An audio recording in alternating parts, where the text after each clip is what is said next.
जय हिंद साथियों, मेरे साथ में है Sarika ji. CPO SI physical fit हुए हैं। आपको बहुत सारी शुभकामनाएं। Thank you sir. Sarika ji, आपको अपने गांव के बारे में थोड़ा हमें बताइए, कहाँ से बिलोंग करते हैं आप, मैं और एकेडमी कब आए और एकेडमी के बारे में आपको जानकारी किसने दी भी वहाँ जाओ। मैं न्यूला रामपुरा से बिलोंग करती हूँ और मुझे एकेडमी के बारे में अवनिका बिश्नोई ने बताया था। वो ऑलरेडी यहाँ से फिजिकल पास करके गई है, अभी दिल्ली पुलिस में ट्रेनिंग चल रही है उसकी। अच्छा, तो सारिका जी, जैसे आपने ज्वाइन किया, ज्वाइन करने के बाद में आपको कैसा लगा एकेडमी का जो विजिट करके तैयारी करके यहाँ से? इस एकेडमी का रिजल्ट मतलब पहले मेरे रिजल्ट के बारे में तो मैंने वैसे ही बहुत कुछ सुना था कि हाँ इस एकेडमी का रिजल्ट अच्छा है। यहाँ का जो यहाँ के जो ट्रेनर हैं, जो सलीम सर हैं, भवानी सर हैं, बहुत अच्छी ट्रेनिंग करवाते हैं। तो उसी के थ्रू मैंने इसे ज्वाइन किया था। और उसके बाद मुझे स्टार्टिंग में जैसे स्प्रिंट में बहुत ज़्यादा दिक्कत थी, जैसे मैं कहाँ 18 सेकंड के लिए स्ट्रगल कर रही थी कि मेरी बस 18 सेकंड में हो जाए, 18 सेकंड में हो जाए। और आपके और भवानी के कंटिन्यू एफर्ट की वजह से ये सिर्फ मैंने फाइनल डे में सिर्फ 14 सेकंड में स्प्रिंट लगा दी थी। तो ये वो मुझे लगता है कि सिर्फ इस एकेडमी की वजह से ही पॉसिबल हुआ था।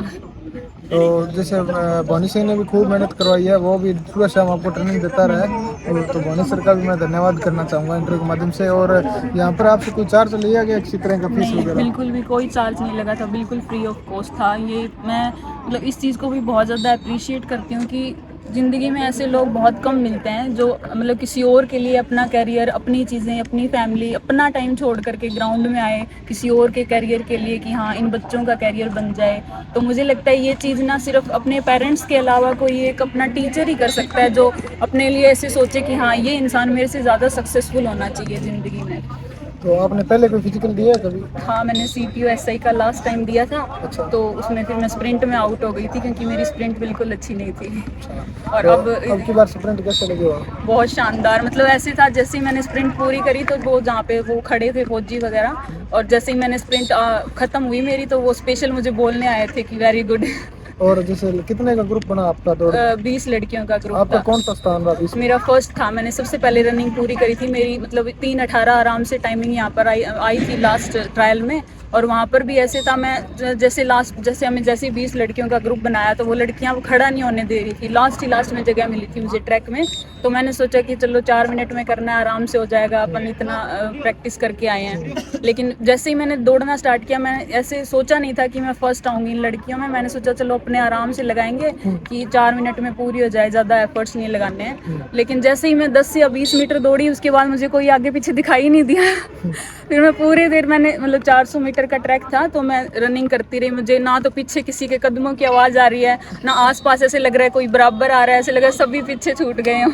फिर रनिंग में भी ऐसे ही हुआ था, जैसे ही मैंने ख़त्म करी वो स्पेशल उन्होंने वो बोलने आए थे। और जैसे ख़त्म हो गई, वहाँ जो लड़कियाँ बैठी हुई थी वो भी, जब मैं मुझे पता नहीं था कौन है, लेकिन जब हमारा फिजिकल वो हाइट खत्म और हुआ, हाँ। वेट चेक हो रहा था तो वो लड़कियां स्पेशल बोलने आ रही थी कि वेरी गुड, तुम्हारी रनिंग बहुत अच्छी है, रनिंग बहुत अच्छी है। तो मुझे लगता है ये सब सिर्फ इस एकेडमी की वजह से पॉसिबल हुआ। एक जैसे मान लो कि कई लोग ये बोलते हैं कि वहाँ टेक्निक नहीं सिखाते, ये नहीं कराते, आपको टेक्निक सिखाई गई? मुझे हर एक चीज़ की टेक्निक सिखाई गई थी, चाहे वो स्प्रिंट हो चाहे लॉन्ग जंप हो। जैसे लॉन्ग जंप में मेरा फाउल बहुत ज़्यादा हो रहा था लास्ट टाइम में, तो आपने मुझे लॉन्ग जंप की टेक्निक बताई थी। इस वजह से ना मैंने वहाँ पे फर्स्ट ही चांस में बिना फाउल के 10.5 फुट जंप लगाया था। जो वहाँ पे जितनी भी लड़कियाँ थी ना उनमें सबसे ज़्यादा लॉन्ग जंप गया था ना वो मेरा ही था।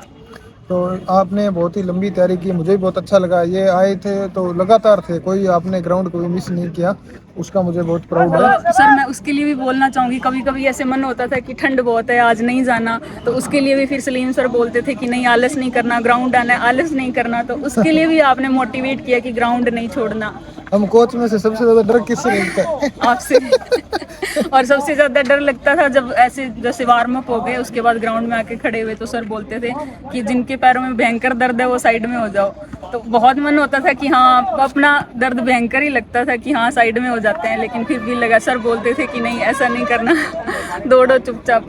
तो बहुत ही अच्छी यादें रही है ग्राउंड की। और आपकी रैंक पढ़ाई में भी अच्छी है, आपने जैसे मेरे को बताया। हाँ जी और मैं सर। आशा करता हूँ कि आपको दिल्ली पुलिस मिले, कम से कम दिल्ली पुलिस ऐसे हाँ, मैं मिले आपको। चाहती हूँ कि मैं टॉप रैंक में हाँ, आऊँ और इस एकेडमी का हाँ, और ज़्यादा तो नाम हमारा हो। और ज़्यादा नाम रोशन होगा। क्योंकि मैंने यहाँ पे फ्री ऑफ कॉस्ट प्रिपरेशन करी है, तो मैं अगर इन रिटर्न कुछ दे पाऊँ इस एकेडमी को तो वो रैंक ही है एक। हाँ, तो हम आशा करते हैं आपका अच्छी रैंक के साथ चयन हो। और थैंक यू सर। मेरे सारिका जी के और हमारी पूरी टीम की तरफ से जो भाई अभी फिजिकल देने के लिए जाएंगे, जैसे कईयों ने मेडिकल ले रखा है और ले रखा है, उनको बेस्ट ऑफ लक है। जय हिंद, जय भारत।